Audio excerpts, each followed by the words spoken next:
What up? What's good? What's good? What's good? What's going on, man? Hey, I think we Another got. I one. think we kind of have a schedule now. Hey, listen, bro. I know me and you were all mixed up because I thought we were gonna hop on yesterday. I got you confused. I was confused. All of a sudden, we're just sitting there like, what's happening?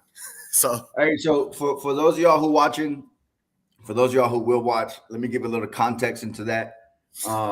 We're gonna talk more about why this man was out at 3, 4 o'clock in the morning on a Friday morning. Uh, I get a text that says we're jumping on the pod tomorrow at 3:45 Friday morning. And I'm like, yeah, of course. Yeah, we're jumping on the pod.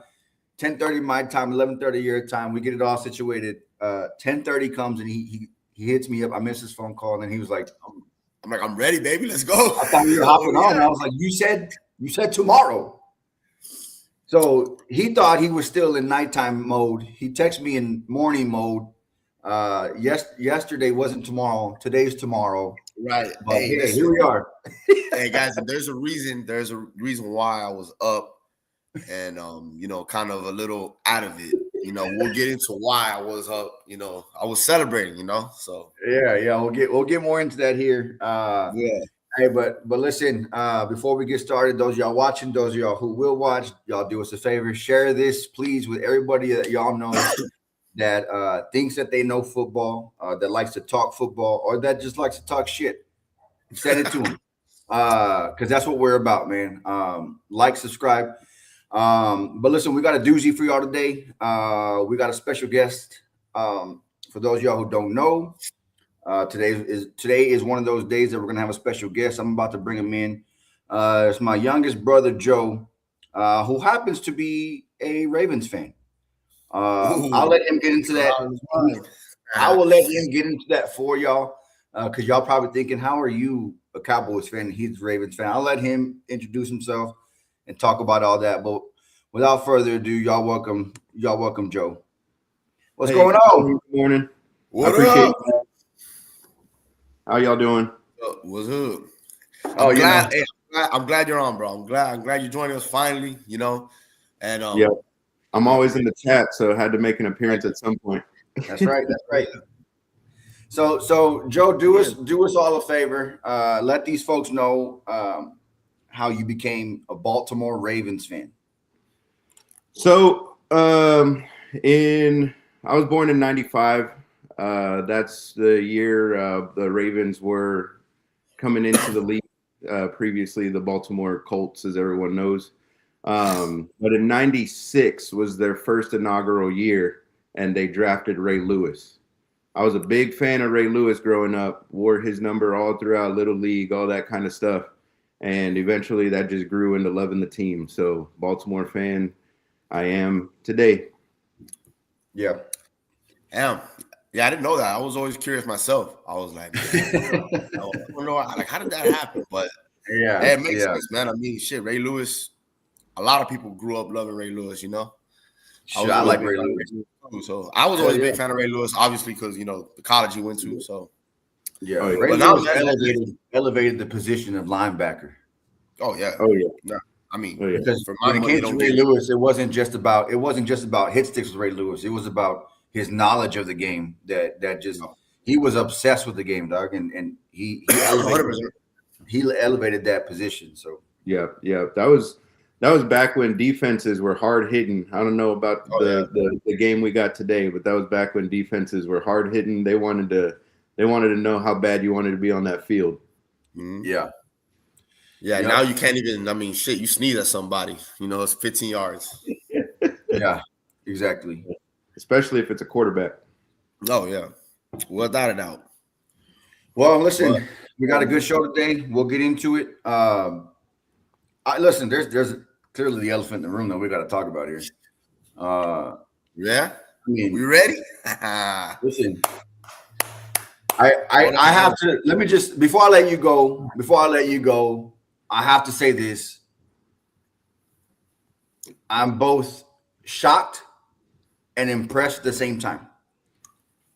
Because you're talking about a Miami team that before the playoffs started, the CFP committee was They were talking about They're going to put us in. Is Notre Dame going to be in, or is Miami going to be in? And when they threw Miami in there, everybody was pissed, right? Everybody was shocked. Everyone was like, they don't deserve to be in, yada yada yada. And to make it to a home game in the CFP National Championship game, that's a big thing. And I would say that you guys had the hardest route there. Yeah, you put A&M, Ohio State, Ole Miss. Those aren't cupcake teams. So y'all had the hard route, but listen, y'all got there. Hey, kudos to y'all.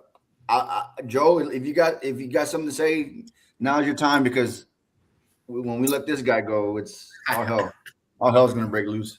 Yeah, no, I was talking to Paul a little bit before the podcast, and I was just letting him know, like, hey, I respect Miami for getting there, but I think they're about to walk into a damn buzzsaw. Not gonna lie.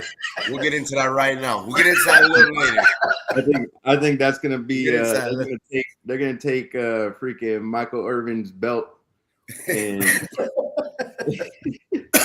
we'll get into that a little later. But no, I mean, listen. Are you? Everybody done? Everybody good? You good? Hey, you can skip Baylor's now. I can skip my turn. Yeah. Listen, I want everybody in the chat, everybody to throw them U's up, baby. Throw them U's up. That's right, man. Listen, I look, you know how much of a fan I am of this program. Yeah, I mean, ever since I was a little kid, man, legit, watching them in the early 2000s, I've always been a huge Hurricane fan, and I'm extremely happy. I'm extremely proud of what they have done. If you look at 4 or 5 years ago, this program was not committed to winning. When it came to the AD, the athletic director, when it came to the coaches they were trying to hire, they just weren't committed to winning, and they made a commitment in 2022. Mario Cristobal comes in. I've had my problems with him. We've all had, but the vision that he had, it's coming into like fruition, or whatever you want to call it. And we're in the national championship, bro. And it's just surreal, man. Like, it's surreal. Like, people were actually doing pots and pans, Paul. Like, people were actually doing pots and pans. Like, yeah. And I'm like, yo, chill. Can we chill? We haven't won shit yet. We have not won yet, But like you said, it is a big deal, man. I mean, since 2001, the U hasn't really been the U. Right. No, yeah, 100%. I mean, it is a big deal. And, people celebrating, I'm not going to fault them for that. I was too, Thursday. I think I FaceTimed you, and you could tell my eyes. I was in another place, right? I can tell by a few choice words you were saying.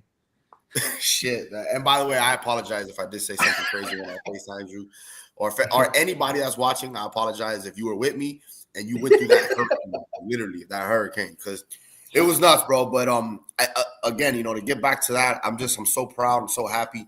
We deserve this shit, because this city, when it comes to football, has kind of been ass the last decade. The last decade, or however long, 20 years. And it's just amazing, bro. I mean, the game was a great game. Excuse me. It was a great game. That's right. It's all about the U. Hey, there's a U in the Indiana logo too. Just saying. Hey, man, listen. Why you trying to put me in a bad mood? I'm in a calm, happy mood. But anyways, not gonna lie. I'm glad you guys made it, because it's about time the playoffs got shaken up. I'm tired of seeing freaking Georgia, Clemson, and all them damn teams be in the championship. I mean, I don't have a problem. Like, a lot of people were saying that, like what you were saying. Like, a lot of people, I'm happy that they're out. I never mind in sports when, like, teams are always there, like dominant teams. I'm not one of those guys that I don't mind that. But at the same time, it is nice to see that. I mean, obviously, coming from a Hurricanes fan, I love the fact that they're in. But teams like that, Ole Miss, Oregon, it shows like parity in college football right now. And it's great, man. I think it's great for football, college football. Yeah. When they did this playoffs, like, if the playoffs would have been like 5 years ago, the U would have never been there. Yeah, we would have never been there, because this format is 2 years old. I think it's great. I think it's great for college football. And yeah, I think it's great for like the new teams coming in. I think I saw a stat that 3 of the 4 teams, they never won, right? Ole Miss, Oregon, and Indiana. Yeah, I don't think they ever won. They've never won a national championship game. Right. So that, that's just crazy within itself. And and then to talk about the path, like what you said, we went to Kyle Field with 100 and what? 10? What is it? 110,000? Whatever it is. 110,000 cultists. Yeah, 110,000 milkmen. Hey, they said that, not me. Anyways, so we go to Kyle Field in a crazy ass environment, and we pull it off against a really good defense. Their offense is suspect, but whatever. And then, like what you said, we go to Ohio State, or not Ohio State, but we play Ohio State. Yeah, they were the favorites coming into this whole tournament, and we smoked them. And then we play Ole Miss against a high potent offense, and we got it done, man. I'm so excited. I'm so happy. I couldn't be more proud of my squad, man. I'm just so glad that and you know what? I know I said that we got to win number 6 to be back. Now we back. I mean, if you make a national championship, right? I mean, you're back. So, hey, I'm crazy. I'm going crazy. I'm excited. The game is in 11 days, and it's here. By the way, for those who don't know, it is in Miami. So I already looked at tickets for that. Yeah, I mean, I don't know. Somebody's gonna have to give me a loan for that one, bro. I mean, it's just going crazy. Listen, hey, looking pretty good about now. Hit up Shapiro, bro. Shapiro will give you a loan. Shapiro, shit, yeah, I'm about to hit up Shapiro and see, if he can do another Ponzi scheme so I can get a ticket to go out there, man. Cause fuck, bro, and now they're skyrocketed now, obviously, because Miami made it. But But either way, man, I'm just like I said, I'm so excited. I'm gonna obviously, if I see tickets that are like, look, I told myself this 1,500 I maybe could do, but I ain't going higher than that. I mean, I would love to be there, but even if I'm not there, I'm obviously going to be in Miami. I'm going to watch it. And if we could pull this off, man, it's going to be, it'll be big time because as Joey just said right now, Indiana, they're a problem. We can get into that right now. We can talk about Indiana. I was watching that game last night. I was actually at one of my homeboys' house, and I was watching it, and he's like, "Damn, you look shook, bro." I'm like, "No, I'm good. But in all reality, I'm looking at the game. I'm like, what? Holy shit! Yeah. So that's a well-rounded team right there, brother. That reminds me, like, I mean, not talent-wise, but just the way that team moves as a unit, the way they believe in themselves, and the way that they are just fundamentally and just disciplined. It reminds me of a Nick Saban Alabama team. Yeah, it does. I was gonna say that. It reminds me of that. Like they're like an Alabama team, like the New England Patriots. Remember when Bill Belichick and Brady were doing their thing? No penalties, very fundamentally sound, just discipline, and we all know my squad is not the most disciplined. So it's gonna be a hell of a matchup there. But I mean, I don't know. I don't know. Give me your guys' thoughts. I mean, you think that we have no shot? You think that Because go ahead, Joe. I'll let you go first, and I'll chime in after. Because I don't know, man. I'm scared over here, man. Help me out. Hey, I mean, I gotta be honest. It's like I said before. I think the U's walking into an ass whooping. I ain't gonna lie. There's something that happens. Like you brought up Saban, you brought up the Patriots. There's something that happens when you got that stone-faced killer of a head coach on the sideline. I mean, you saw that pick six, no emotion. Yeah, right. There's still business to be handled. There's no jumping up in the air. There's no stone face, get the job done and get out. Yep. That's a well-disciplined team, like you said. And Indiana, man, I mean, that goes all the way up to the head coach for getting them to where they're at, because going with the team, I mean, he just proved to the entire college world that you don't need the NIL money. Mm-hmm. You got little to no NIL money. You just need to be well coached. Yeah. And I mean, no 5 stars, none of that. Just hard work, discipline, and you can get there. So I think it continues. I'm not going to lie. I think it continues. I think the Indiana walks out of there with the championship. But I think Miami's going to be back next year, anyways. Oh, hey, are you sure you're not on Indiana's payroll, man? You sounded like Mark Cuban couldn't afford me. Listen, I agree. I mean, everything you said, I agree 100%. I mean, this team is a problem. Yeah. But there's always a but in everything. I think our trench play is going to give us a better shot. Oregon, they're not on our level, So obviously, I'm gonna ride with the U. I think we're gonna win, but again, I'm biased, right? So that's why I want to hear from other people. Yeah. I'm gonna take us to win, but I will say after watching last night's game, because you can no longer say that Alabama is trash or like Indiana hasn't really played anybody. You can't say it no more because they're smacking up everybody. They smacked up Bama, they smacked up Oregon, like they smacked them up. Like that game was over in the fucking second quarter, bro. Yeah. Like it was horrible. So they're here, and it's gonna be interesting. So you can no longer say that. I'm just it's 11 days from now, and we'll see what happens. But I'm gonna ride with my boys. I think the trench play will definitely be a lot better. When it came to last night's game, for us. Yeah. So it's gonna be interesting. I mean, if I had to guess right now, to a score, I think Indiana's gonna put up some points. I think it's gonna be a little high scoring, but I got the U to win. But again, we'll get into that, in next week, like the day before, we'll get into the picks and all that. But Indiana is definitely a problem. And we'll see. But I there's 2 points that both y'all made that I can agree to. Well, first of all, this game is going to be a hell of a fucking game. This game is going to be what college football should be. You got two squads that Indiana's like, regardless on what they've done so far, and Miami what they've done so far, everyone had them counted out. Everyone had Indiana coming into this thing saying like once they play actual competition, they're one and done. And that's just not the case. Same thing with Miami. Miami, like we talked about earlier, Miami wasn't even supposed to be in this damn thing. So you got two squads with chips on the shoulders. But I will say, the trench play is what helps and sets the tone. It's the anchor. I believe that Indiana has a better offensive line than Miami does. Damn, really? Yeah. Huh. Yeah. Interesting. 100% I do.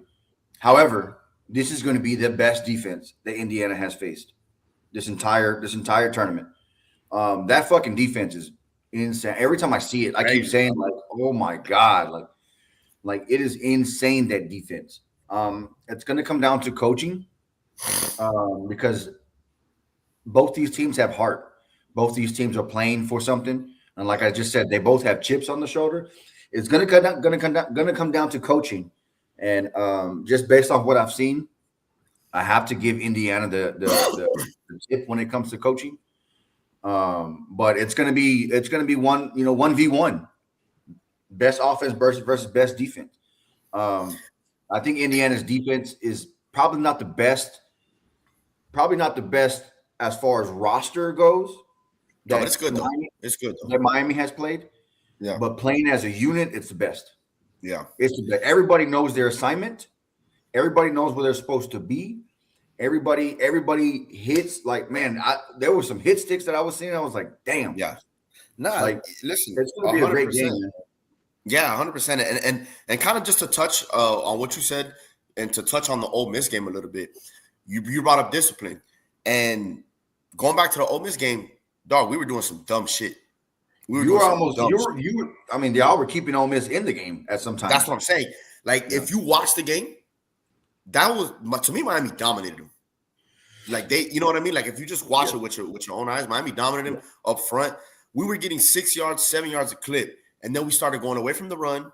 We started doing some bullshit wildcat with Malachi Tony, throwing the ball too much. I'm like, dog, if you're running at 6 yards a clip, keep running the ball. Yeah. Like, there's no need to pass. And then we started doing. Remember, I texted you and I said, "There goes Cristobal again, getting away from the fucking run." Exactly. So that's what kind of like scares me, with this game, because here you got one team that, like you said, knows their assignment, knows everything. It's going to come down to who makes less mistakes. You all right? 100%. 100%. Jose Diaz, I appreciate you stopping by and checking in with us. Yeah. But it's just you got one team you got one team that's extremely disciplined. Don't make no mistakes, buttoned up. And then you got Miami, right? Which I guess Miami's always kind of been like that, right? Undisciplined, just they were good for the first 2 games, but they really showed it in Ole Miss. And that's, to me, that's what scares me the most. Because even though what we saw Indiana do to Oregon yesterday, if we can neutralize them with ball possession, running the game, I think we have a great shot to win. I really do. I don't think Indiana ain't gonna put 56 points on us, bro. We're not gonna allow that. You know what I mean? Like we're not gonna give them the ball that many times, or they're not gonna have the ball that many times for them to score that much. You see what I'm saying? So it's gonna be a different game, but that's what scares me. Mario Cristobal and this bullshit. So I was pissed off, man. Because on the other side, you have Kirk Cignetti, who's not like that. Exactly. Like if you look at the rushes and passes, it's well balanced, and on top of that too, he won't go away from it. Right. He has a game plan and he sticks to it no matter what it is. I mean, and this is like the first game that I actually watched, like Indiana, actually watched them. Dog, they were up by 30 fucking points, and he was still getting upset with some of the smallest stuff that they were doing. Yeah, and I was like, oh my God. You gotta hold your players accountable if you're gonna make it to that level. You gotta hold them accountable. Yep. Right. And it's kind of like what Joey said, very just stone cold, bro. Job's not done. Let's go. Yep. But Mario Cristobal he's on that same level. It's gonna be a coaching battle. And let's see, man. I think the fact that and let's be honest, guys, Fernando Mendoza is probably the best prospect or coming out of college as a quarterback. I mean, it's not saying much this year, but so they got that edge. They got the better quarterback. So mechanics, bro. Again, like I said, this was the first time I actually watched Indiana, which means this is the first time I actually watched Mendoza. That kid's knowledge of the game and bro, his ability to throw a back shoulder pass is insane. Yeah, I know. He's good, man. Insane. He is terrifyingly accurate. It's nuts. Up here, I think is his most impressive part. What you said, his mind, his maturity. I feel like this dude's like a 10-year veteran in the NFL. Right. It's extremely crazy. So they got that edge. It's like I said, we're obviously, as the days lead up, I will get into it more. I'll probably watch some shit on Indiana. I'll probably really dive in and see what their weaknesses are or not. But it's gonna be a hell of a game on the surface. But hey, we are here though. We made it. I think this is our 10th national championship appearance, or 9 or 10, and we're here, man. And listen, we're trying to bring number 6 back to Coral Gables, man. Yep. And I'm pumped, bro. It just comes back to what you said. They were doing really good at the run, and then they get away from it. I mean, that's such a pattern with losing teams throughout every level. College, NFL, they start with the run. They're doing really good. That opens up their pass, and then out of nowhere, they abandon one or the other, become one-dimensional, and then that's the end of the game. Yep. So I think these coaches are overcomplicating it. Just start with the run. That opens up your pass game. It's as simple as that. Yeah. I mean, obviously, we have a team down here that we'll talk about a little bit on the professional side that's what they do. They get away from the bullshit, and look, they're always messing up. So you're right. Mario Cristobal, stick to the run. And, don't get too – he was getting too cute, man. What? You remember those? Wow. I'm like, oh, what are you doing? It's 33. Ole Miss can't stop you. You're shoving it down their throat. Pause. Hey, you know what I think happened? You know what I think happened? I think over the intercom they were playing Pitbull, and Mario Cristobal he was like, "Oh shit, that's my guy," and he started getting a little cute. He started getting crazy. Shit, I don't know. He took a little bump on the sideline. I think what happened is that he went into Michael Irvin's pocket. He got some of that booger sugar, and he's like, Malachi, go back there, Wildcat, go. He went. He's like, hey, playmaker, what is that? Get some of that. That boy. Yeah. He had Michael Irvin calling plays and shit. Yeah. Yeah. Hey, he had Michael Irvin calling them longest yard plays. Yeah. Yeah. He was calling plays all like while he was all four, belt to ass and shit. He was, hey, Malachi, get back there, boy. Go. Oh my God. Yeah. I mean, Mario, just please stick to what you just stay away from Michael Irvin, please. Hey, but I will say both these teams. It's a well matched game. They're both well matched teams. They really are. It's going to come down to less mistakes and who's more disciplined. It really is. Yeah. No, I agree. I agree, man. It's again, we made it, but now it's time to let's win this shit, man. You know, again, Indiana's favored by like 7.5. I saw. Yeah, 7.5. I saw last night. Yeah. It's like you said, when it comes to the trenches, you got to set the tone early. Yeah, you got to set the tone early. That's what it's going to come down to. And if there's one thing that we know Miami is phenomenal at, is trench play. That's why I like our shot to win. I really do. I think if you can control the trenches, that neutralizes whatever the fuck Indiana's got going on. You know what I'm saying? Because you can control the ball, you can neutralize. I think that we have a really good shot. We just we'll see. But I'm excited, man. I'm excited. Shit. This whole year we've been going back and forth with the U. You know, are they back? And then they were in the beginning they were ranked like number 2 for a little bit. Yeah. Then they had that slump in the middle. I didn't think they were gonna make the playoffs. I was pissed off, and they got in. And look, man, they're playing their best ball. I mean. Shout out to my boys, man. I'm super excited. Can't wait for the 19th. This city's gonna be on fire if they win. I'll tell you that much. Yeah, that's for sure. Well, listen, let's switch gears. And let's jump to the pro league. Joe, we'll start with you on your listen, I don't know if I spelled that right. I think you got it right. All right. Yeah. We'll start with you because when this happened, I texted you and you didn't seem shocked by it. I did, but you didn't seem shocked by it. So let me know your thought process on how come you were like, yeah, it was bound to happen.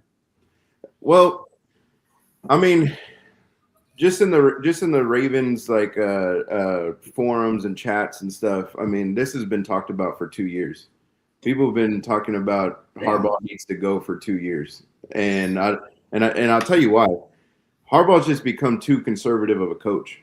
That's what happens. I mean, the past 2 seasons, it's like you get up by a 10-point lead and we don't pour it on. Our offense starts becoming stale. We keep going 3 and out, and you can't win that way. You can't win that way at all. And I know people are going to say, well, Harbaugh doesn't call the plays. He's a special teams guy. Yeah, but the job of a head coach is to control the tempo of the game.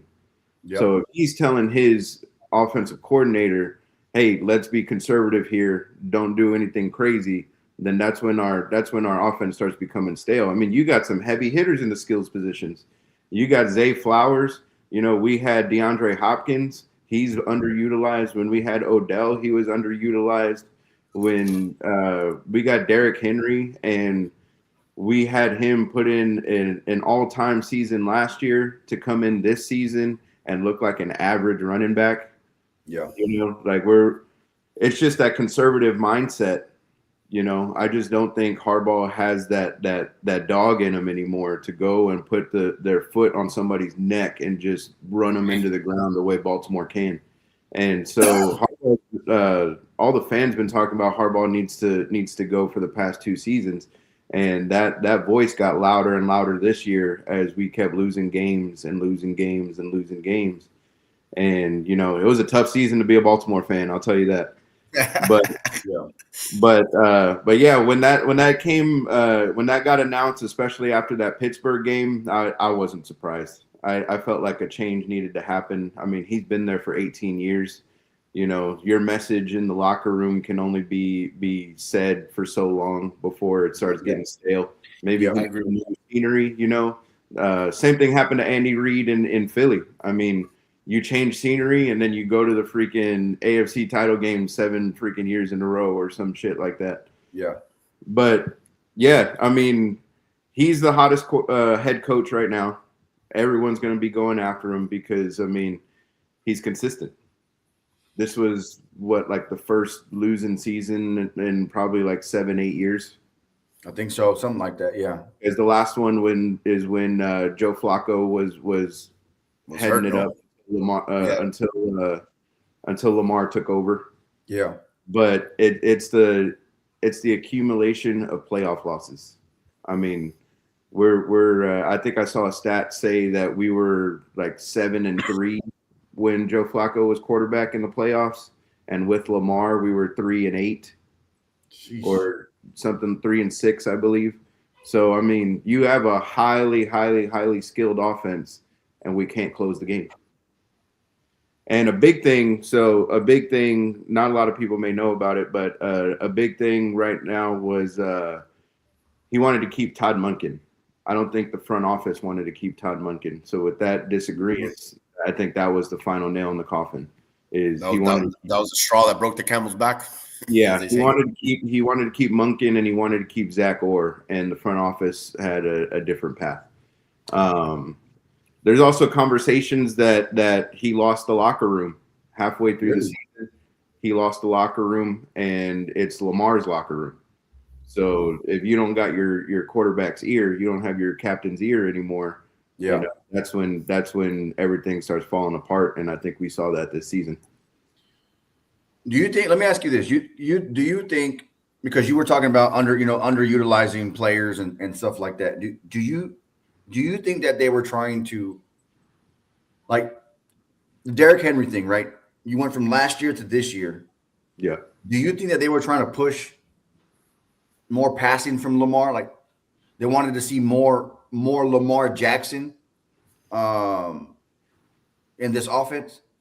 I believe so. I mean, and it's understandable. I mean, you give a guy a big contract, you want to get your money's worth. I mean, it's understandable. He's the highest paid person on the team, so you want him to handle most of the workload. But the thing is, I mean, it goes back to what we were saying about Miami. I mean, you got to have a well-balanced offense. You can't run Derrick Henry 15 times in the first quarter and then give him 2 snaps for the other 3. Yeah, it's gonna work. You can't do that. I mean, there's been game after game where Derrick Henry could have 100 yards in the first half, and then they completely abandon him in the second half and just start passing. Yeah, you're not gonna do that, because if they know all you're gonna do is pass, then I mean, you become one-dimensional, and it becomes pretty easy for the defensive coordinator on the other sideline.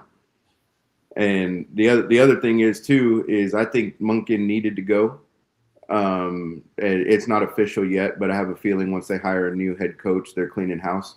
Monken needed to go because, he's not utilizing his players to the best ability, I feel like.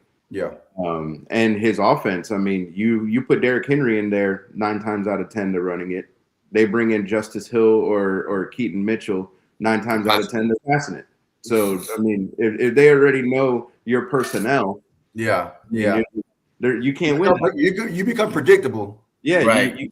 You can't win that way at all. Yeah. That's the same thing as becoming a one-trick pony. It's like, and defenses these days and defensive coordinators they're so much smarter in this modern day of football. And they catch on to that shit really quick. Oh yeah. Damn, that's crazy. I mean, no, go ahead. I'm sorry, go ahead. No, go ahead. No, I was just gonna say, me looking at from the outside looking in, I was like, that's why when Paul told me that, I have my brother's gonna hop on, I was excited because this whole Harbaugh thing to me is fascinating because you got all these teams in the running now for him. I think my team is one of them. We'll get into that. But I think he got your head coach fired. Yeah, exactly. So we fired our head coach, and you don't think that they did that with something, up their sleeve, or at least they're going to try to pursue maybe Harbaugh? I mean, you just don't fire. Absolutely. Harbaugh already has connections in Miami, so that's a given. I mean, right? I think me personally, I think the top 2 candidates right now, or top 3, is Miami, Cleveland, and the Giants. The Giants. Keep them out of the NFC East, please. I don't need them over here. But to be honest, it depends on which team is desperate enough, because he's going the Belichick route. He's demanding $20 million a year. I saw that. He's demanding $20 million a year. He wants to choose his GM. He wants full control of the roster, no input. It stops and ends at him. And then he wants a $10 million budget for his coaching staff. Those are his demands to any team. Who's his agent? David Mulligata? Yeah. Who is this guy, bro? That's what he wants. And I mean, 18 years and a very successful organization for 18 years. I mean, he's got the background to back it up, but who's going to be desperate enough to go and get that? Yeah. Me. I'm desperate. Please. I'm just being honest with you. I think it's going to be New York. To me, that's the most, like, I think it's gonna be New York as well. It's just that makes too much sense, bro. A lot of cap space, top 5 pick. You got a quarterback there. You got your quarterback. You got your running back. You got anchors on the defensive line. Yeah. You know, the Harbaugh firing, to me, Joey's right. Sometimes when you're out of place too long, that's it. Your voice gets stale. But man, if it was me, this is just me, I would have chose Harbaugh over Lamar. I mean, that's just my opinion. You guys have been a very successful franchise for many, many, many years. You know, I'm not saying that. You guys are a great top 8 organization. I wish your organization was like mine. But the reason why he hasn't won with Lamar, and Paul, you know I've been on this, I just think that when the playoffs hit and you force Lamar to be a consistent passer, I don't think he can be a consistent passer. That's why when people say, "Oh, Harbaugh hasn't won with Lamar," but wait a minute, he won with Flacco. He won with Flacco. So again, this is very intriguing to me. But I would have picked Harbaugh over Lamar. But that's just me. And I hear that completely. But in my perspective, I think the difference between Flacco and Lamar is they respond to 2 different coaching styles. Flacco was a guy that was never like in the media. Flacco was a very, very laid back quarterback, and he could respond to a laid back coach. But Lamar's a dog when it comes to football. He's a dog, and he needs a dog at head coach. And Harbaugh is not that guy with that mentality. He's a guy that can put a coaching staff together, but he's not the guy to head up an offense, to head up a defense. That's why Baltimore was always consistent at special teams. He was a special teams guy. He was a special team. And even this year, I mean, our special teams was lacking. I mean, I think we were the most penalized special teams group in the league. But we need a dog to come in at head coach. That's what it is. So let me ask you a question now. So let me ask you this: Who do you want? Like, who's on the radar? Brian Flores, maybe Anthony Weaver, RDC. Who's on the radar for you? Stefanski. To be honest, I know who they've interviewed already, and the only coach I like that I'm interested in that they've already interviewed would be Clint Kubiak.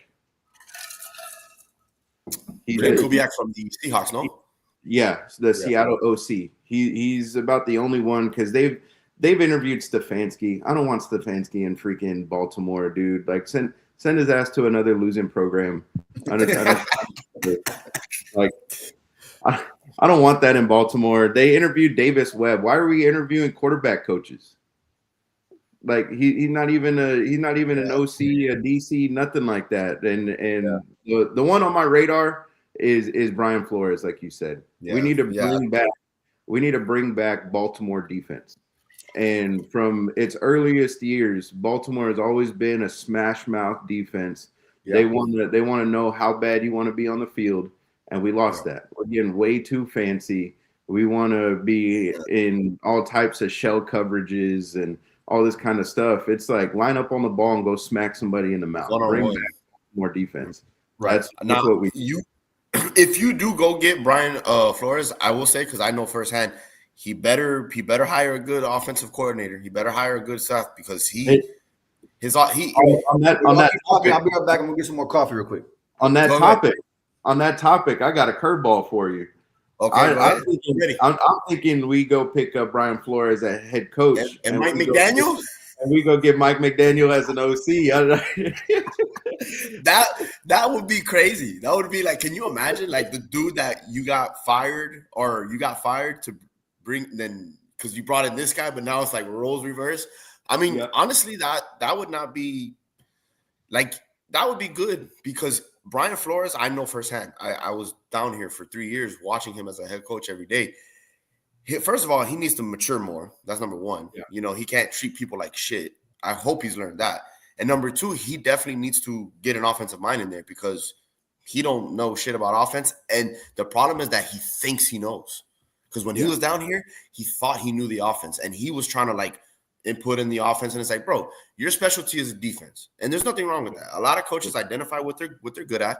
And then whatever side of the ball they're not, they hire somebody else and they let them run that. So I will say, if you get Brian Flores, that's all good. But hopefully he's learned from his mistakes or whatever, and hopefully he hires a good OC because if he still has that mentality, it's gonna be rough. But and I'm telling you, I think Mike McDaniel, I don't think he's gonna get another head coaching job. I think he'll be an OC somewhere. And to be honest, like I said, if we pick up Brian Flores, I wouldn't mind taking McDaniel as an OC. Because I saw what he could do with Tyreek Hill and Tua. If he could bring that with Lamar and Zay Flowers, that's a deadly offense right there. And then you bring in Brian Flores to toughen up that defense a little bit. Because I'll tell you one thing: whoever we get as the defensive coordinator, we need to go back to little league freaking tackling drills, man. The Baltimore defense season, like. Everyone wants to shoulder check people, and you got these. I think that's a trend across the league these days. Yeah, I'm like, what happened? Nobody wraps up anymore. Yeah, nobody wraps up anymore. It's just they try to hit stick everybody, and they, because you're in the pro leagues, they think that they can just shoulder check people. And I'm like, that's a professional athlete running at you too. Yeah, you got to wrap up. But yeah, fundamentals is definitely gone. But here. The reason why I think Brian Flores didn't work out in Miami is because he couldn't pronounce Tagovailoa. So I think he was getting pissed off by that. And I think Jackson's pretty easy. Jackson's easy, bro. So I think he'll do better in Baltimore. I mean, listen, when you're getting upset at your quarterback and you got to say Tagovailoa, like it just doesn't work, bro. So shit, but no, at the end of the day, he was just calling him number one, come over here. Number one, come over here. Number one. Yeah. Listen, it didn't work down here because Brian Flores, he had a lot of maturing to do from a football standpoint. The other guy I would go for, to be honest, like if it's not Brian Flores, I think Baltimore needs to go to a good offensive mindset, and they need to go get Ben Johnson. I think that would be a good pickup. Go get him out of Chicago, bring him over to Baltimore. Is he gonna leave Chicago though? Is he gonna leave Chicago? Hey, I'll tell you one thing. If I was in Chicago, I wouldn't want to be freaking talking to Caleb Williams at his nail salon every weekend. Like, bring him to Baltimore. We can get some good football going. Whoever it is, they need to command a locker room. That's what it's going to come down to. Listen, I think, bro, Anthony Weaver. I think Anthony Weaver for you guys, RDC, which we got him from you guys, Baltimore. I think that would be a good one too. I think, bro, I really think Anthony Weaver is a leader of men. You know, your brother Paul knows this. I'm a big fan of Anthony Weaver. He is a leader of men. He gets the best out of people. You know, our defense at first it wasn't as good the first 2 years, but it got really good towards the end because he had nothing to work with, and he makes it work. Anthony Weaver that man is going to be a great head coach someday. So that's another one I wouldn't mind. Yeah, the only other guy I would kind of go for, and it hasn't even been brought up by anybody, and I don't know why, because he ain't on a team. I'm like, go after John Gruden, man. We need that kind of dog in the locker room. Oh, John Gruden. You bring in John Gruden. Dog, that would be nuts. With Baltimore's offense, come on now. Yeah, that would be nuts. That would be an insane combo. And no one's going after him. No one's speaking about him. I'm like, that would be an easy pickup. No one's interviewing because he has a lawsuit against the NFL right now. So that's right. That's just going on. I think there's some stuff going on with the NFL that I don't know that teams want to touch that. But take all that shit out. Dog, John Gruden's probably perfect for Baltimore. Yep. Hey, or put it in his contract. You want to sign a contract, you got to drop the freaking lawsuit. It is what it is. Come get your money. I think he might do that though because he misses coaching, bro. Hey, come get paid, though. Come get paid. I don't know. That's not a big argument to me. Just come get paid. Drop the lawsuit. Come get paid. But you're not worried that he's been out of football a little bit too long already? Because that would worry me. But he hasn't though. He hasn't though. He's been studying the game every year, and he still interviews quarterbacks, and he watches this guy still watches film. Yeah. No, I do know that, but he has been like not a head coach for a while now. And I think he's smart enough to know that he would surround himself with the right coaching staff. Hey, whoever comes in, if they're an OC, all I ask is they got to get rid of Zach Orr. Get rid of him. Our defense has been atrocious since he took over. Yeah, it really has. He needs to go. He needs to go and bring somebody in. Yeah. And I mean, I wouldn't mind Gruden. I'm not worried about him being out of the game for a little while because I can tell you just from, I mean, I don't coach at that level, but coming from a coach, that's just a part of you that doesn't go away. So I mean, I think it'll be like riding a bike, just getting in there, and it might take him 2-3 weeks, and then he'll be on it. Absolutely. No, yeah. I mean, but listen, it's going to be very interesting. I think it's a very attractive job, Baltimore, because look, regardless of what I say about Lamar's still Lamar. He's still 2-time MVP. He's still, your organization is top notch. Great ownership.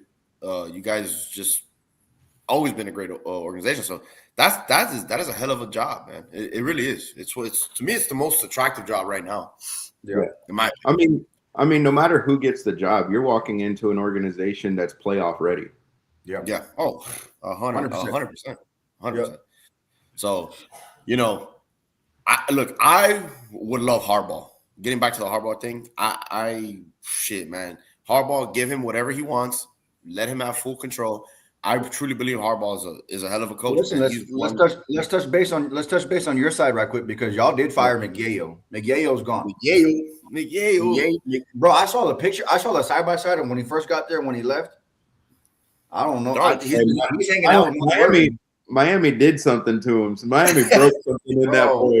No, he was with Mark Mervin last night. I saw it. They were together, bro. Hey, on his off time, he was hanging out the Port of Miami. I know he was.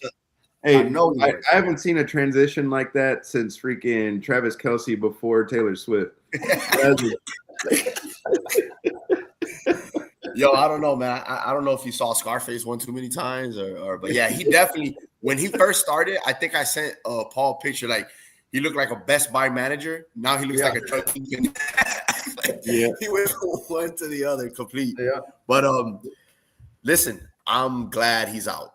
I gotta give the Dolphins credit because I bash them all the time. And when they actually do something that I want them to do, I do gotta give them credit. They let him go, and he needed to be let go. I mean, homeboy he's just not a coach. He's not a leader of men. I don't know if one day he will be ready to be a head coach again. He just constantly doesn't know what can't get the plays on time, undisciplined like a motherfucker. What's the other? Can never win a challenge. Like he looks like a deer in headlights when it's like situational. Yeah. He's not a head coach, bro. It is what it is. He's just a really good OC, and that's all right. I mean, and that's just okay. know what you're good at. And let me tell you, I would even question if he could be a good OC. And I know you guys are probably going to look at me side eye, but the fact that he can't get plays on time on a consistent basis, I don't even know if he would be a good. Listen, he's a great play designer. How about that? Now, could he be a great OC? Maybe. I would have my doubts. I really would. If I was an organization bringing him in as an OC, I would have my doubts. But he could be a really good OC, and that's where it stops with him because he's a homeboy. I think those problems would be negated because I mean, you can't get your plays on time when he's trying to play both hats. He's trying to balance being an OC and a head coach at the same time. So you take off the burden of being a head coach. I think he'll be a great OC somewhere. Yeah, I agree. Yeah, with no, that. I mean, yeah, no, and that is a good point. Yeah. Listen, he's going to be very coveted as an OC. That I know because I'm already hearing around the league. A bunch of people want him. The Eagles. You text me the other day, you're like, please God. Yeah, no, yeah, that listen, that shit can't happen. Fuck that. Again, keep Harbaugh out the NFC East Keep and keep McDaniel as McDaniel out the NFC East. Like, what the fuck? There's Hey, 31 Gabriel, out I heard what's that guy? What's that coach's name? Used to be at Dallas before. I heard he's available. McCarthy. Yeah, Bro, I heard McCarthy. I wouldn't mind McCarthy. Honestly, I wouldn't mind McCarthy. Hey, Bro, you know, it's that kind of mentality that keeps Miami where they're at. Yes, you would. No, you're better off with McDaniel. Okay, but you guys didn't let me finish. Let me finish. All right. Miami, the next 2 years are gonna be in cap hell. We ain't going nowhere. I wouldn't mind because we're obviously gonna rebuild. We have to. I wouldn't mind somebody like McCarthy to bring stability because is he the best of head coaches? No, but he brings stability. You guys did go 12-5, 3 straight years with him. So I wouldn't mind him here for two years, bring stability, and once we're ready to go again, then you bring in your guy. See, you guys didn't let me finish. Well, now that you finished, you're still wrong. because listen, if you're talking from a standpoint of a transitional coach, sure, but in that case, why not give your DC the opportunity to see what he can do head coach wise? Then it doesn't make sense. Listen, I would Anthony Weaver would be somebody that I would love if he's a head coach. I mean, obviously, if you really want a transitional head coach, listen, Tennessee just interviewed Jason Garrett. Y'all go get Jason Garrett. Oh no, he's that guy's not good at all, bro. When I saw that, I go, why is Tennessee doing that? Like, I don't know, bro. That was weird to me. Because Tennessee be doing what Tennessee things, man. There's no other explanation than that. They're catching that Cleveland fever, is what it is. Bad. It's bad. And they're gonna move again. They're gonna move back to Houston. Back to Houston. They're gonna go back to Houston. But Joey brings up like a good point. Like he just said, like, oh, that's why Dolphins doing Dolphin shit. And that's a good point because organizations, they're bad for a reason. And like my team, for example, the reason why they've been so bad because they're very dysfunctional, man. Like they're extremely dysfunctional. They want to like hire they want to fire the GM but keep the coach and force feed the new GM the coach. They've been doing that for years. Now I must say they did the right thing. Now they have completely clean house, the Miami Dolphins, and they also hired I don't know if you guys know, they hired the GM, the guy from Green Bay, which I liked a lot. He was I don't know much about him. I saw a couple of like things on him. He drafts well, man. I liked him a lot. I think that was one guy. But now that we hired that guy, I don't think we're gonna get Harbaugh because doesn't Harbaugh want his homeboy or Chad, whatever, his own GM? Yeah, he wants his own GM. So I guess we're out for the Harbaugh sweepstakes. Shit, I don't know. I have no clue. But in a perfect world, that's the thing though is who's willing to give him that, because the Giants said that they were going to stick with their GM too. Right. Yeah. They just extended him. Yeah. His name. Hey, I'll tell you right now, firsthand. Joe Shiken. I'll tell you right now, firsthand. Extensions don't mean shit because Harbaugh signed one in March. Mike McDaniel signed one last year. And look, Baltimore's on the hook for Harbaugh for the next 2 years, $17 million apiece. So whoever picks up Harbaugh legitimately only needs to pay him $6 million for the next 2 years. Yeah, but he's going to New York. He wants 20. Baltimore's paying him 17. You need 3 per year to hold him for at least 2 years. Maybe he'll go to because didn't Vegas fire Pete Carroll? Yeah. So Vegas has another one. Yeah, they got the number 1 pick. That's another try. Listen, Harbaugh's going to have Brady's the owner. Yeah, no, he's going to have his pick of the litter. Harbaugh's going to go wherever the hell he wants. You know what I'm saying? Yeah. He's going to definitely have his choice. So we'll see how it plays out, man. But again, my team pulled the trigger. They fired that dumbass. Sorry, excuse my language, but he's just he had to go, and he did. So we'll definitely we'll see, man. It's very interesting. if I had to guess, I wouldn't. I don't think we land Harbaugh, but maybe I'm just a. It doesn't seem to be that case. I mean, maybe I'm just a beaten down Dolphin fan, and I always think negative shit. Maybe that's the reason. But I just, I don't think we land Harbaugh. I don't. Yeah. But I'm curious to see if we don't land him, who the hell we're gonna get? Because I mean, who the hell would want to take this job, bro? Think about it. You're gonna have to. No, God, no. Hey, you bring him in. Just know he comes with a hell of a marketing team. I heard.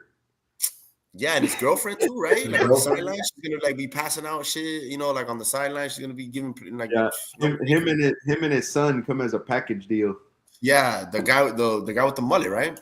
Yeah. The mullet. That guy's a horrible defensive. You're gonna go from freaking calf high pants to a mullet on your sideline.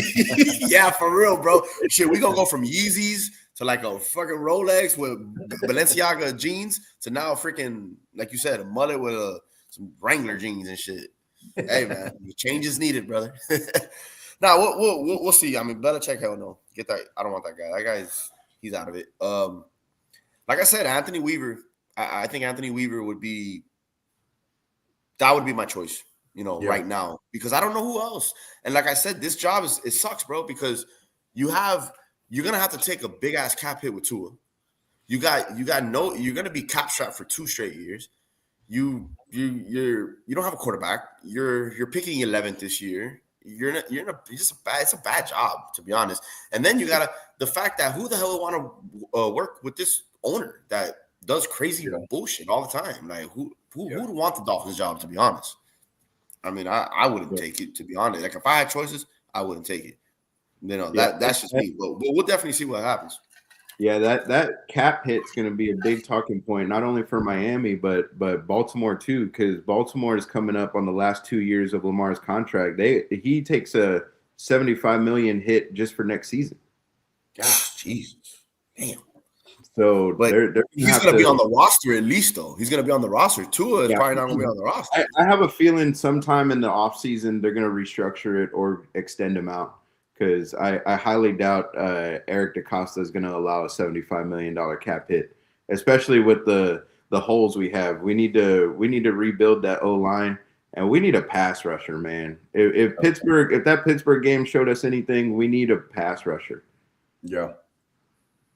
Hey, let me ask you, man. How's your boy doing, the kicker in Baltimore? Is he okay? Is he safe? Oh man, that's been a story, dude. Like that. Not about that.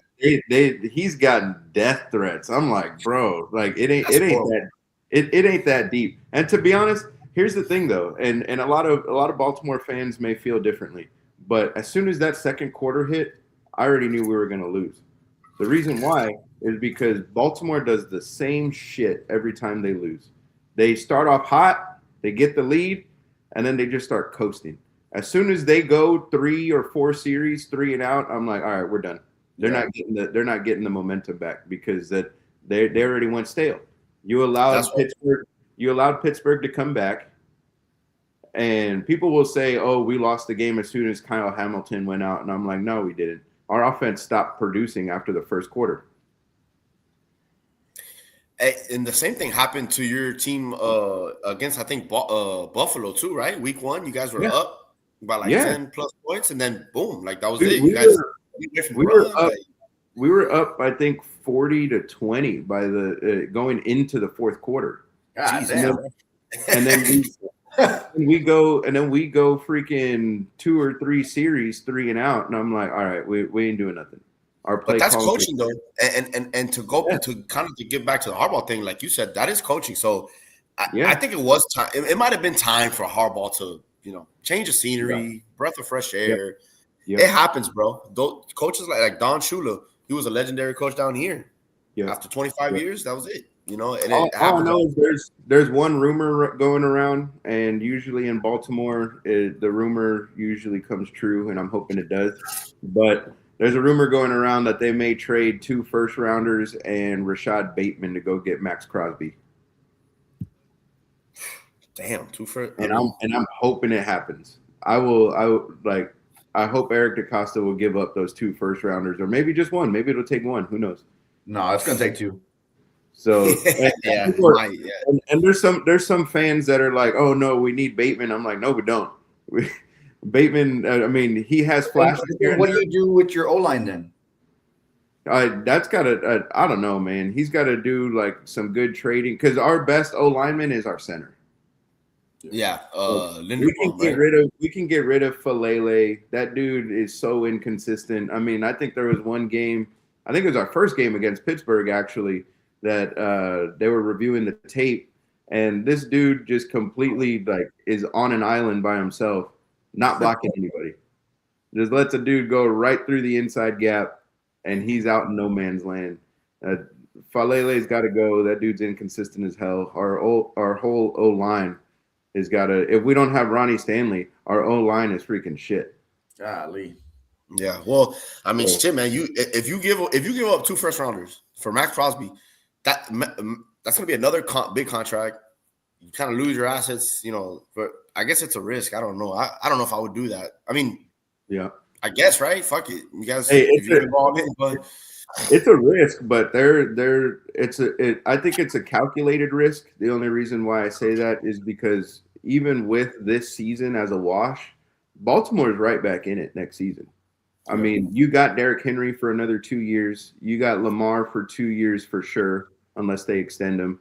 I think Zay Flowers either already got his extension or is about to get it. And I mean, we're competitive. We just got to make a couple of changes on the O line because that's what I credit the O line coaching to why Derrick Henry wasn't moving the ball as well this season because we got defenders 2 yards in the backfield by the time he gets the handoff. Right. No, I mean, you're definitely right about that. You guys are playoff ready, 100%. You know, it's gonna be interesting to see the coach you guys bring in.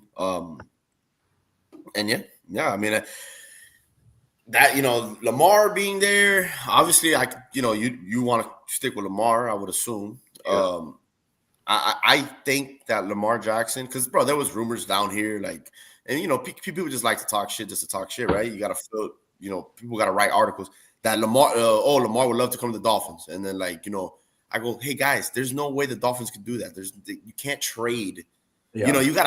You're staring down the barrel of an $80 million cap hit where you're gonna take on another big ass cap hit and give away.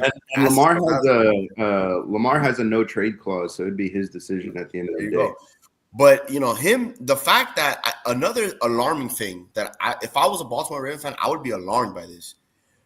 We all know Lamar Jackson is an athlete; he's a phenomenal athlete, so he relies on his athletic ability.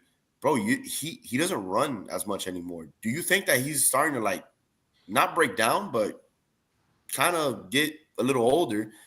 And when you get older and if you're a running quarterback and you rely on that, if he loses his legs, does he not become the same Lamar Jackson? That would worry me because he don't run no more. That's a good point. That's a good point. I'll tell you what. That's a good point, but I think that's why Lamar's doing what he's doing now. He's preparing for that, which we haven't seen. We haven't seen a running quarterback do that before.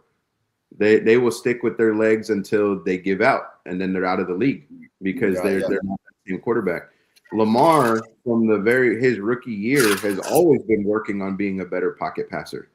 And the reason why is because I think he already knows that once he reaches that, I mean, he's 20, I think he's 29 right now. I mean, once you hit 30, you already know you're going to start slowing down. So I think he's getting ready for that, becoming a better pocket passer so he has longevity. Yeah, because bro, there was a couple games. I mean, and maybe it was because he was nursing an injury, but man, he just don't run no more. And I mean, I have a little bit of insight just because I one of the coaches I work with out here, he was part of the strength staff in Baltimore, so I have a little bit of insight. But it was just an injury-filled season for him. It was one thing after another. He started with the hamstring. He had a toe injury at one point. There was another. It wasn't. His back in those final games, and then in between those injuries, he had an illness too. So it's like just one thing after another. But the other thing is too is it goes back to Harbaugh. If you lost the locker room halfway through the season, who's willing to fight through those anymore? Right. Oh, and also too, let me ask you this question now that you're on. What did you think about that article that came out about Lamar Jackson, like trashing him, like saying that he don't prepare, he stays up too late. Like, what do you think about that? What's your thoughts on that? I thought it was BS. As soon as it came out, I didn't believe it. I didn't believe it because you're not going to tell me that became a habit just this season. Just now. Yeah. Yeah. Exactly. So I thought there was no talk about that when they were winning. Right. Yeah. So it's like if it was happening, if you're not going to correct it while you're winning, you can't complain about it once you start losing. Exactly. That's my thing is and I don't believe Lamar's that type of guy. I don't at all. And I don't think so either. I mean, Lamar that reporter that came out with it, I started looking into him a little bit more because it was just one guy.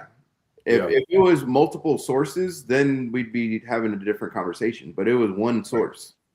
And from my understanding, doing a little bit more digging into that journalist, is he's come out with bullshit stories for a long time. Yeah. But you have I had the same feeling as well in your article, and it gets a lot more buzz. Yeah. No, of course. No, and I kind of had that. I thought the same way. I just obviously I wanted to ask you because you're obviously more connected to to the Ravens. But and Lamar is funny because there's a dude that I know that's because Lamar's from South Florida. For people out there that are watching that don't know that he's from South Florida. So there's a guy that I know that actually knows him, that he deals with like high schools. He's kind of like a coach when it comes to like high school and stuff. And he told one of my friends, and my friend told me this, like, he's like, bro, Lamar's not like that. Like, Lamar is all about grinding and working. Like, there's no way. Lamar's from Pompano Beach. That's 40 minutes away from Miami. And that's what my friend said. He's like, bro, I have this guy that's a coach, and he knows Lamar, and he like that makes no sense whatsoever. Yeah. So, because that's the thing though too though is if it were true, we'll play devil's advocate. If it were true, you're not going to tell me that Lamar would be performing at that high of a level if he wasn't well prepared. And in order to be prepared, you got to be locked in because there's a difference between someone like Lamar and someone like Kyler Murray. Right. Yeah, that's a point. I mean, there's a track record there. Lamar Jackson is a two-time MVP. And also, too, when that dude on the article, when he's like, oh, he's up playing video games, bro, who cares? Like, who cares what a man does at his house at 2 a.m? Like, I just think, like you said, it was a clickbait. The guy was just trying to, sell an article that he wrote. But like I said, I was curious to get your opinion on that. But yeah, man. Yeah. I mean, listen, we'll see what's going to happen. There's a lot of talks right now. The playoffs are still going on, so I think maybe both of y'all's teams are kind of waiting to see who they can interview, who they can't interview, and By the way, I just saw right now, Jordan Schultz just reported that Clint Kubiak is in the mix for Miami as well. He's in the mix for the Ravens, the Giants, and the Dolphins. Well, he's in, but I just saw it now. He just reported it. So I know you brought up Clint Kubiak. And one thing we haven't talked about, Paul. I mean, I know we talked about Miami, we talked about Baltimore, but you eyeing anybody for that defensive coordinator spot? Oh yeah, for real. Shit, forgot about that. Yeah. Outside of Brian Flores, I've said this, numerous of times. I don't want a former head coach. I don't want that. We've had that time and time again as our DC. Former head coaches, they can't get the shit done. I don't want. We need somebody that's going to come in and be a dog, right? We need someone that's going to come in and that's going to just take over and be a leader of men on the defensive side. I like the dude from I keep forgetting his name. The dude from Denver. I forgot his name. Vance Joseph? No. Is it Denver or is it Seattle? Well, the dude from Denver is I Vance think it's Joseph. but is it? I think it's the Denver, the pass game coordinator, not the DC. oh yeah, you're talking about he's their QB coach, Davis Webb. I don't remember. But you want him as your DC? Yeah. No, you're talking about you're talking about passing coordinator on the defensive side. That's my bad. Yeah, that's what I'm talking about. Okay. Yeah, that's what I'm talking about. So, but I want someone young. I want someone young that's going to come in, and I don't mean young like player age, you know what I'm talking about, but like someone that is going to bring a fresh, new concept. We need someone that's going to blitz, like straight up. Like we need someone that's going that if we don't have a pat, which I'm hoping that we get, pass rush, in the draft, but if you don't have that, which we don't have right now, you got to be able to scheme that shit open. And the past defensive coordinators that we've had, I mean, we can go down the list. Dan Quinn liked playing light and fast, right? We had fucking safeties as linebackers. I remember. It doesn't work. It doesn't. When you get to the play, like that's cool and all for a regular season, but it's a different game when you get to the playoffs. We got who else was our DC? Damn, I see his face and I'm drawing a blank. After Dan Quinn, why can't I think of his name? He was there for a year.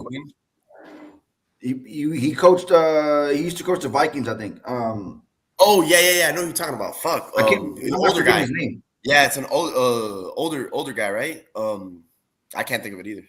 Damn. But anyways, Zimmerman? No, not Zimmerman. No. Yeah. Zimmerman? Was it Zimmerman? Mike Zimmer. Mike Zimmer. There you go. Mike Zimmer. Hey, and don't mean to cut you off. It's Jim Leonard. Yeah, Leonard. There. Yeah. That's what I want. Yes. He used to be a safety for the Broncos. Yes, that dude. That's who I want. I mean, look what he's done with the Broncos, man.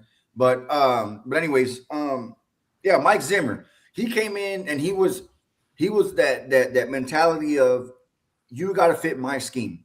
Bro, that doesn't always work, bro. When you come in and you don't have the personnel to fit that, you as a coach got to be able to look at your roster and say, what do I have? How can I make this work? Yeah. Mike Zimmer didn't do that. Dan Quinn didn't do that. Eberflus didn't do that. And Eberflus was the worst at it because he had players in the back that didn't know what the fuck they were supposed to do. Yeah.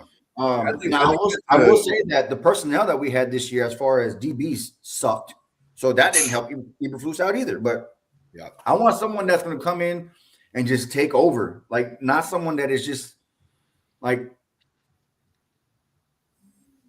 Schottenheimer, right? Coach Shoddy said, "I want a teacher of the game." That's cool, teach, but I need a fucking dog. I don't want someone that's going to sit down and hey, let's talk this over. This is what now. Fuck that. If you did wrong, go fucking run. Yeah. These players were too, and Trayvon Diggs was the last of them. Was the last of them that was part of that culture that were babied. It's the reason why. Al Harris, the former DB coach, who's now in Chicago, DB coach in Chicago. There's a reason why Al Harris, we didn't have him at DC because he was known to have babied the DBs. Yeah. And we can't have that, man. You can't have buddy. You can't have friends. Like there's a hierarchy here. I'm coach, you're player. That's where it's got to be. Yeah. So I want someone that's going to come in. But yeah, but Leonard, dude from Seattle, I wouldn't mind. Brian Flores is my number one because Brian Flores is that teacher of on the defensive side and that dog. He's got it both. But I think he's going to be a head coach though. If he moves, it's because he's going to be a head coach. Yeah, I think he has more head coaching opportunity. He's not going to make a lateral move. Yeah, I'm gonna be honest. I don't think Dallas is gonna get that once, like as far as Jerry Jones bringing somebody in, because that's another hurdle that you guys have. It starts from the top, and I'm not gonna lie, Jerry Jones ain't a dog. Well, we've lined up Leonard for an interview. We lined up the Seattle guy for an interview. So the fact that here's the thing that is kind of like shocking me is the fact that we're moving so quickly to do this is what's crazy to me, because Jerry Jones, once the season is over, Jerry Jones has his routine. The family gets on the yacht and they head out. Yeah.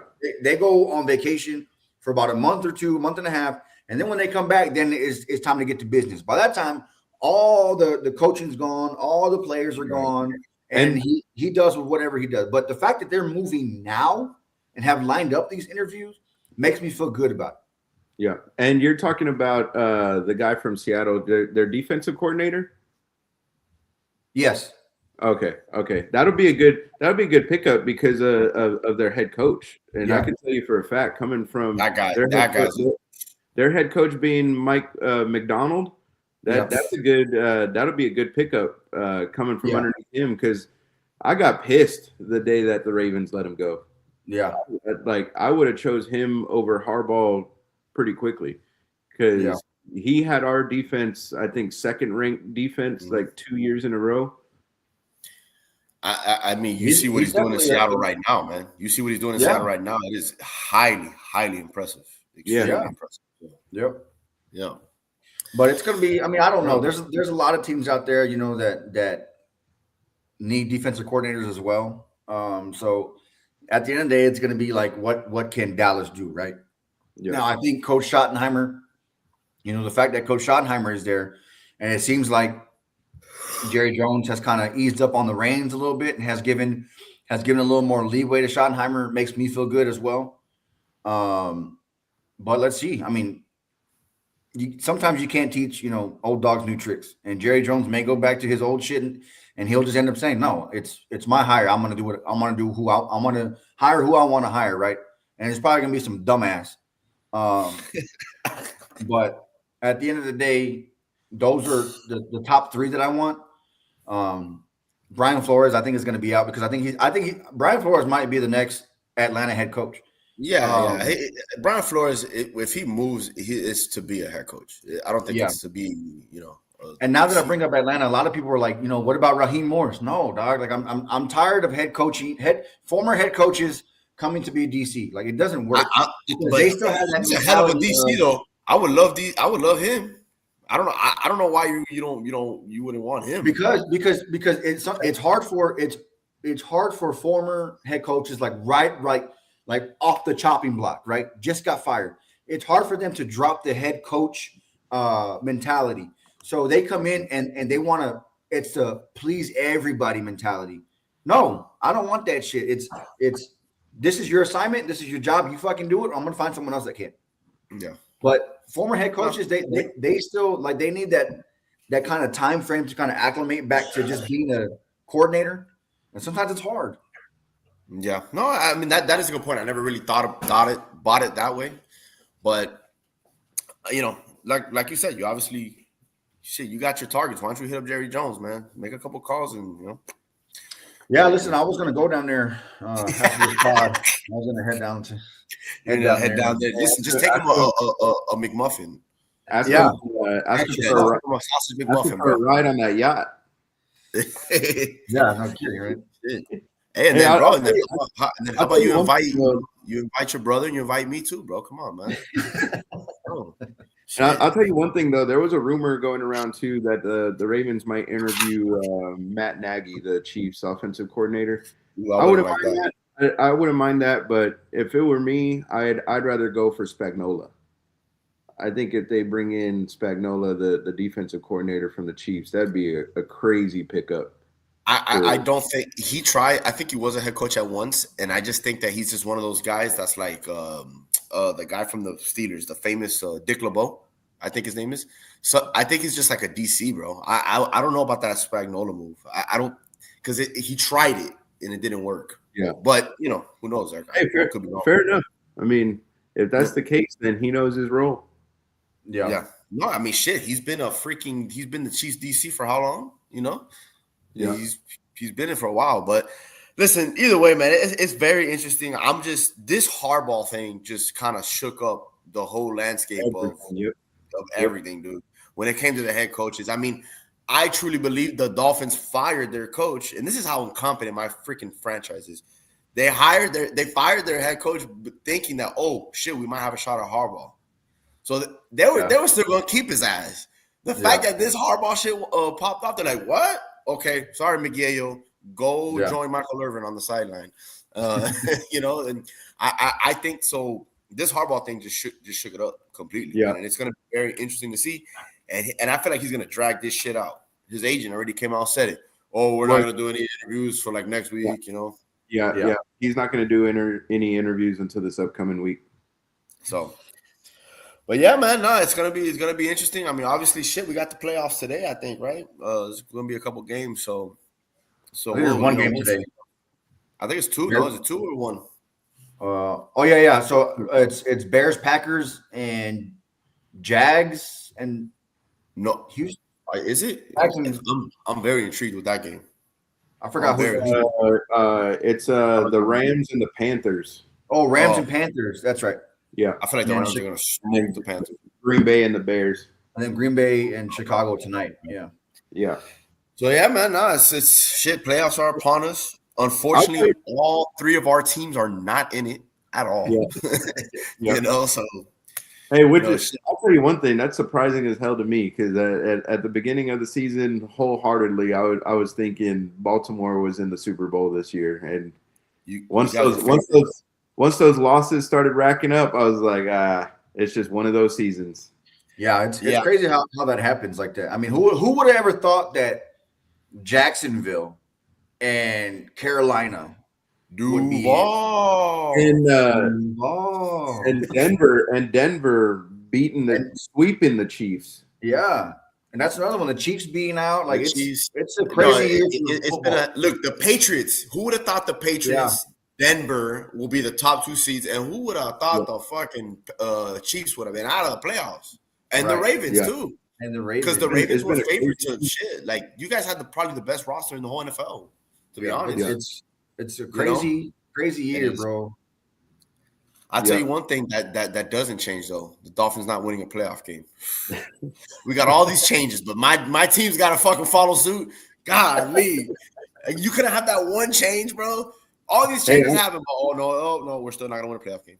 I'm kind of happy the way that the playoffs turned out though, because I don't see one team clearly like a juggernaut blowing out every single team. No, I don't. The other thing is this year gives us the best chance to have just like the college playoffs, 2 teams that are normally not in it. Yeah. We could have a different Super Bowl. I think this is probably the first year in a long time that us 3 can honestly sit here and say we don't know what the fuck's gonna happen. Like we don't know what team's gonna make it. You know, for the last couple of years, you kind of had an idea. Okay, Chiefs are favored. Eagle. But this year, Jacksonville could make a run. That's what I'm saying, bro. Like the past couple of years, the NFL felt scripted, and then what they do at the beginning of this year, they gave Bad Bunny the reins, and he was like, we switching up everything. Yeah, but I mean, shit. When the Super Bowl does have, when it does play, I'll make sure to go outside and have a cigarette, at halftime. Fill up my drink again, and who knows, I might go to go to Wawa and get myself a sandwich. Go get a sandwich from Wawa, bro. So I do not have to watch that shit. Anyway, sorry about that. But anyways, listen. I think we kind of touched base on everything. Unless y'all got anything else to say. No, man. Just again, like I said, I'm just obviously down here. It's kind of like a celebratory move because of our beloved Miami Hurricanes made the national championship, and I'm super stoked. Regardless of what happens, even though a lot of people think they're gonna get smoked by Indiana, the fact that we did make it, that made my football year. Shit, man, I can't ask for more. Man. 100%. I'm super happy, and I'm proud, man. So we'll see what happens on the 19th, but that's all I got for now. Yep. Well, it's gonna be a good one. It's gonna be a good couple weeks of football. In general, we got the CFP National Championship game. And then, damn, like we were just saying, this NFL playoffs, man, it's gonna be crazy. I still got the Rams and Buffalo in it, but So do I. I'm not as confident as I was because we just don't know, bro. Yeah, we thought 3 weeks ago, real quick. We thought 3 weeks ago the Rams were the number one team, and look, they lost 2 in a row. It's like, are they? Like you don't know. This year is just crazy. It's just really crazy. Yep. Hey, as long as Philly ain't in it, and as long as the Chiefs ain't in it, it's gonna be a good Super Bowl. It'll be way. I'm looking for the Packers to lose tonight and Philly to lose tomorrow, and I'm good. Hey, I'm hoping Houston walks into Pittsburgh and smacks the hell out of them. With that defense, they can. Yeah. Shit. And listen, I think they are, bro. That defense is crazy. Yeah. So that Houston defense is just fuck. DeMeco Ryans is in his bag, as they say. But no, it's gonna be good, man. Again, I'm pretty sure we'll be back here next week on Saturday. When's that? That's Monday. So it's on a Monday. Yeah.